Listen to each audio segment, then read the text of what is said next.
ময়নার বাবাকে ক্ষমা না করে জেলে পাঠালো ময়না। হ্যাঁ বন্ধুরা, এমনটাই দেখা যাবে। বিস্তারিত জানতে ভিডিওটিতে লাইক দিয়ে সম্পূর্ণ দেখতে থাকো। গল্পের শুরুতেই দেখা যাবে ডক্টর পুলিশ অফিসারদের খবর দেয়, আর তারা হসপিটালে এসে রুদ্দুরকে নিয়ে যাওয়ার জন্য খুব জোর করতে থাকে। আর তখন দেখা যাবে বড় মা ডক্টরের কাছে গিয়ে বলতে থাকে, হাত জোর করে বলতে থাকে যে ও আর কখনো ভিতরে যাবে না, আপনারা পারমিশন না দিলে ও কখনো যাবে না, প্লিজ ওকে ওকে ছাড়ান, পুলিশদেরকে যেতে বলুন। কিন্তু ডক্টর কি বলবে নিজেই বুঝে উঠতে পারছে না। এই বলে টানাটানি করতে থাকে। আর এদিকে যখন বড় মা জোর করতে থাকে, ঠিক তখনই নার্স এসে বলতে থাকে, ডক্টরবাবু ভিতরে চলুন। এই বলে তখন ভিতরে নিয়ে যায়। এদিকে রুদ্দুর ভয় পেয়ে যায়। আর রুদ্দুর ভাবতে থাকতে বা ময়নার কিছু হয়েছে, তখন যেতে চাইলে এরপর রুদ্দুরকে বারণ করে বড় মা। তারপরে দেখা যাবে কিছুক্ষণ পরেই ডক্টর এসে বলতে থাকে যে আচ্ছা, আপনি আপনার ওয়াইফকে কি ইঞ্জেকশন দিয়েছেন বলুন তো। আর তখন এ কথা বলতেই সবাই তো ভয় পেয়ে যায়, বলতে মনে করতে থাকে যে হয়তো বা কিছু একটা হয়েছে। তখন ডক্টর দাশগুপ্ত রুদ্দুর বলতে থাকে, আচ্ছা কি হয়েছে তা ময়নার। আর তখন বলতে থাকে, আপনার স্ত্রী এখন সম্পূর্ণ সুস্থ, কি দিয়েছেন বলুন তো, কোনো অসুবিধা নেই। কথা শুনে সবাই তখন খুব খুশি হয়ে যায়। এরপর পুলিশ অফিসারদেরকে ডক্টর যেতে বলে যে আপনাদেরকে ডাকার জন্য আমি একটু দুঃখিত। এই কথা বললে ওরা তখন চলে যায়। এরপর দেখা যাবে ডক্টর রুদ্দুর আর সবার কাছে ক্ষমা চেয়ে নেয় যে আমাকে সবাই ক্ষমা করে দিবেন প্লিজ, আমার হয়তো বা একটু ভুল হয়েছে, বুঝতে পারিনি, কিন্তু এখন পুরো বিপদটাই কেটে গেছে। ডক্টর বলতে থাকে শুধু যে ইঞ্জেকশনের জন্যই মানে উনি সাড়া দিয়েছে তা নয়, কিন্তু উনিও কিন্তু যথেষ্ট লড়াকর মহিলা, উনি কিন্তু খুব শক্ত। তবে এখন আপনারা কেউ ভিতরে যাবেন না, খেলাটা অন্তত ছেড়ে দিন, তবে বাহির থেকে একটু দেখে নিতে পারেন, ঠিক আছে। আর তারপর দেখা যাবে বাহির থেকে রুদ্দুর তাকিয়ে দেখতে থাকে আর খুব কষ্ট পেতে থাকে ময়নার জন্য। ইশারা দিয়ে বারণ করে কষ্ট যেন না পায়। এদিকে দেখা যায় মহল থেকে যে লোকজন এসেছিল ময়নার পক্ষ হয়ে, সেই থেকে লোকজন পাওয়ারওয়ালা লোকের কাছে যায়। আর সেখানে গিয়ে বলতে থাকে, সায়ন রায় ওনার নামে যতটুকু জানতে পেরেছি, যতটুকু ব্যাকগ্রাউন্ড আছে সমস্তটাই আমরা খোঁজ নিয়েছি। আর যতটুকু জানতে পেরেছি উনি খুব সাংঘাতিক লোক। আর উপর থেকে অন্যরকম দেখা গেলেও ভিতর থেকে কিন্তু উনি একদমই ভালো নয়, লোকটি খুবই ভয়ঙ্কর, উনি যে কোনো মুহূর্তে যে কোনো কিছু করতে পারে। ওনার বিরুদ্ধে এতটা মানে দেওয়াটা বোধহয় সম্ভব না, কারণ ময়নার ধানসিঁড়ির পক্ষ থেকে তো কোনো প্রমাণই নেই। একটা যদি প্রমাণ পাওয়া যেত তাহলে হয়তো বা ওনাকে শাস্তির ব্যবস্থা করা যেত। আর তখন বলতে থাকে সমস্ত ঘটনা যখন খুলে বলে সায়ন রায়ের ব্যাপারে যে ওনার ব্যাকগ্রাউন্ডে কী। আর তখনই কথা শুনে সেই বড় লোকটা বলতে থাকে, না এমন একটা লোককে তো ছেড়ে দেওয়াটা একদমই উচিত নয়, ওনাকে তো শাস্তি পেতেই হবে, শাস্তি পাওয়াটাই তো ওনার হিসেবে প্রয়োজন। কিন্তু ওনার পক্ষে যদি একটা অন্তত কোনো প্রমাণ পাওয়া যেত তাহলে হয়তো বা শাস্তির ব্যবস্থা করা যেত। আর তারপর বলতে থাকে যে হ্যাঁ স্যার। এরপর বলতে থাকে আমরা চেষ্টা করে যাচ্ছি। দেখা যাবে ময়নার জ্ঞান ফিরে আসে আর ময়নাকে চুলটা আশ্রয় দিতে থাকে নার্স। যখন আশ্রানো শেষ হয়ে যায় এরপর দেখা যাবে এদিকে রুদ্দুর বাহিরে বারবার করে রাউন্ড দিতে থাকে। আর তখন রুদ্দুরকে দেখতে পায় ময়না দেখতে পেয়ে অবাক হয়ে যায়। আর তখন রুদ্দুরও দেখতে পায় যে ময়না ওকে দেখতে পেয়েছে।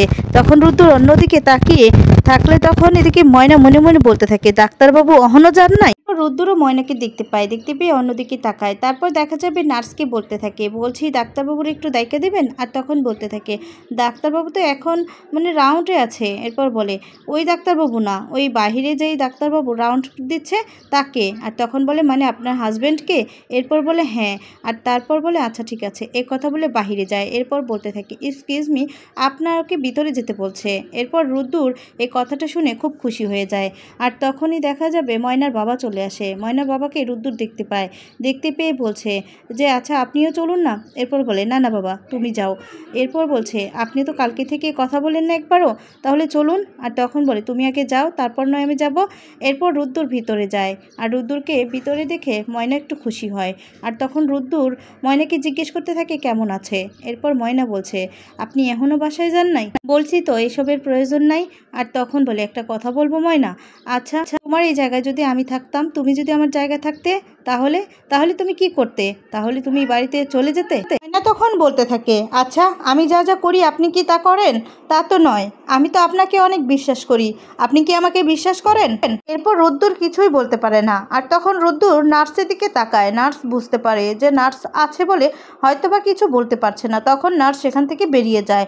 এরপর রোদ্দুর ময়নার পাশে গিয়ে বসে বলতে থাকে যে ময়না, আমি জানি আমি অপরাধ করেছি, আমাকে যদি তোমার শাস্তি দিতেই হয় তাহলে তুমি এভাবে আমাকে শাস্তি দিও না। ময়না তখন বলে, শাস্তি তো আমি আপনারে দিতাছি না, আপনি তো নিজেই শাস্তি লইতাছেন, আপনি এইখানে বইয়া থেকে নিজেরা শাস্তি দিতাছেন।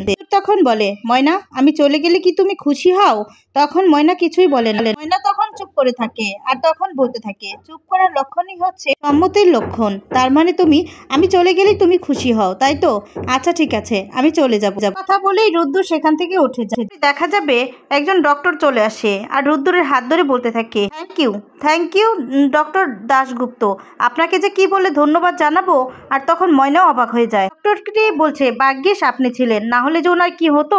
আপনি যেভাবে ওনাকে বুদ্ধি করে বাঁচালেন। আর তখন রুদ্দুর বলে, থাক না। এরপর ডক্টর বলে, না আমি জানি আপনি কি জন্য বারণ করছেন। এরপর ময়নাকে ডক্টর বলে, আপনি ওনাকে ট্রিটমেন্ট করতে বারণ করেছিলেন, উনি ট্রিটমেন্ট করেনি আপনার কথা শুনে। ডক্টরটি বলছে, আমি ট্রিটমেন্ট করছিলাম, কিন্তু আমি একটা মস্ত বড় ভুল করে ফেলেছিলাম, যে টেস্ট না করে আপনাকে একটা মেডিসিন দিয়ে ফেলেছিলাম।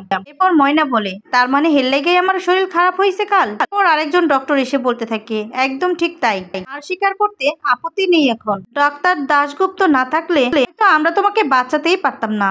এরপর ডক্টরটি বলছে, তুমি জানো আমি কালকে ওনাকে তারপরে দেখা যাবে যা যা ঘটনা ঘটেছে, রুদ্দুরকে যেভাবে বের করতে চেয়েছিল, পুলিশ ডেকে এনেছে, সমস্তটা ময়নাকে খুলে বলে।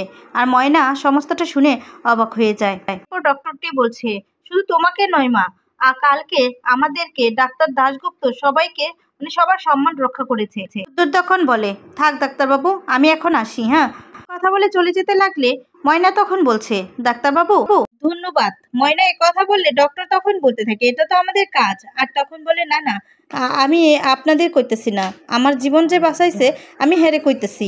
এদিকে দেখা যাবে অয়ন আর তার বাবা চলে এসেছে। আর তখন ময়নার বাবাকে দেখে ক্ষমা চাচ্ছি দেবশঙ্কর বাবু। আর সায়ন রায় বলতে থাকে, আমি যা করেছি খুব ভুল করেছি, আমি জানি এই অন্যায়ের কোনো ক্ষমা হয় না, তবুও বলছিলাম কি ধানসিঁড়ির সাথে একবার কথা বলা যাবে? আর তখন বাবা বলতে থাকে, অনুমতি দেওয়ার তো আমি কেউ না, তাছাড়া ধানসিঁড়ি এখন অসুস্থ। বাবা বলতে থাকে, তাও তো ঠিক, কিন্তু আমি একবারই শুধু দেখা করব, আর ও যদি না চায়, ডক্টর যদি না পারমিশন দেন, তাহলে আমি কিছুতেই দেখা করব না। বাবা বলে, আচ্ছা আপনি দেখা করবেন কেন? আপনাদের জন্যই তো ধানসিঁড়ির আজকে এই অবস্থা। তখন বলতে থাকে যে হ্যাঁ আমরা জানি আমাদের জন্যই, কিন্তু এখন আমরা তো ভুল করেছি, তার জন্য ক্ষমা চাইতে এসেছি, একবার যদি দেখার সুযোগ করে দেন। আর তখন বলতে থাকি যে একবার যদি ডক্টরকে বলেন, যদি উনি দেখা করতে না দেন তাহলে সমস্যা নেই, তাহলে আমরা দেখা করব না, চাপ দেব না, আমরা চলে যাব। তারপরে দেখা যাবে নার্সটা বলতে থাকে, আচ্ছা ঠিক আছে আমি দেখছি বলে। কথা বলে ভিতরে গিয়ে দেখা যাবে নার্স বলতে থাকে, একজন দেখা করতে এসেছে আপনার সাথে। ময়না তখন বলে, একজন? এরপর রুদ্দুর বলে, আচ্ছা তার নাম কি বলেছে? এরপর বলে, নাম যেন কি বললো, ও সায়ন রায়। সায়ন রায় দেখা করতে এসেছে। কথাটা শুনে ময়না অবাক হয়ে যায়। আর তারপরে দেখা যাবে রুদ্দুর বারণ করলেও ময়না বলতে থাকে, আচ্ছা বলুন আসতে ভিতরে। তারপর রুদ্দুর বারবার করে ময়নাকে বোঝানোর চেষ্টা করে যে ময়না কেন তুমি ওদের সাথে দেখা করবে, ওদের সাথে দেখা করার কোনো প্রয়োজন নাই, দেখা করলে এরপর তোমার শরীরটা আবার খারাপ হবে, নানান কথা বলবে। এরপর বলে যে না ডাক্তারবাবু আসতে বলেন। আর তারপরে দেখা যাবে আসার পারমিশন দিলে সায়ন রায় আর অয়ন রায়কে গিয়ে বলে। আর তখন তারা ভিতরে আসে দেখা করার জন্য। এরপর যখন দেখা করে ময়নার কাছে গিয়ে বসে, ময়নার কাছে গিয়ে ক্ষমা চায়। ময়নাকে বলতে থাকে, আমরা যা করেছি তার কোনো ক্ষমা হয় না, কিন্তু তবুও মা তোমার কাছে ক্ষমা চাইছি, তুমি প্লিজ ক্ষমা করে দাও। আরও অনেক কিছুই বলতে থাকে। আর সবটা শুনে ময়না একটু রেগে যায়। আর তারপর এমন কথা বলে যে প্রয়োজনে তোমার ব্যাংকে টাকা ট্রান্সফার করে দিব, আরও অনেক কিছু অফার করে ময়নাকে। যা শুনে ময়না অবাক হয়ে যায়। আর ময়না আগেই ইঙ্গিত পায়, বুঝতে পারে যে এমন কোনো কিছুই বলবে, তার জন্য ময়না ইচ্ছে করেই ওদেরকে আসতে বলেছে আর নিজের ফোন থেকে রেকর্ডটা অন করে রেখেছে। তারপর অয়নের বাবা যা যা বলেছে সমস্তটা রেকর্ড করে নিয়েছে। আর তারপরে দেখা যাবে সেটা পুলিশের কাছে ময়না দেয়। ময়না প্রথম রুদ্দুরের কাছে দেয় আর বলে, এটা আপনি সাবধানে রাখবেন, পুলিশের কাছে এটা পৌঁছে দিবেন। তখন ময়নাকে রুদ্দুর বলতে থাকে, তুমি এখনও আমাকে বিশ্বাস করো? যাক, আমার খুব ভালো লাগলো। তারপর দেখা যাবে ময়নার কথা অনুযায়ী সেই রেকর্ডটা নিয়ে পুলিশদের কাছে দেয়, আর ওই কমিশনার জিনিসটা তাদের কাছে দিলে তারা খুব খুশি হয় যে এমন একটা প্রমাণ ময়না মেডিকেলে বসেও জোগাড় করতে পেরেছে। আর ওটার ইঙ্গিত দেখেই অয়ন রায় এর বাবা সায়ন রায়কে অ্যারেস্ট করতে যাচ্ছে পুলিশ। তো বন্ধুরা, আজকের আপডেটটি তোমাদের কেমন লেগেছে কমেন্টস করে তোমাদের মতামত জানিয়ে দিও। ধন্যবাদ।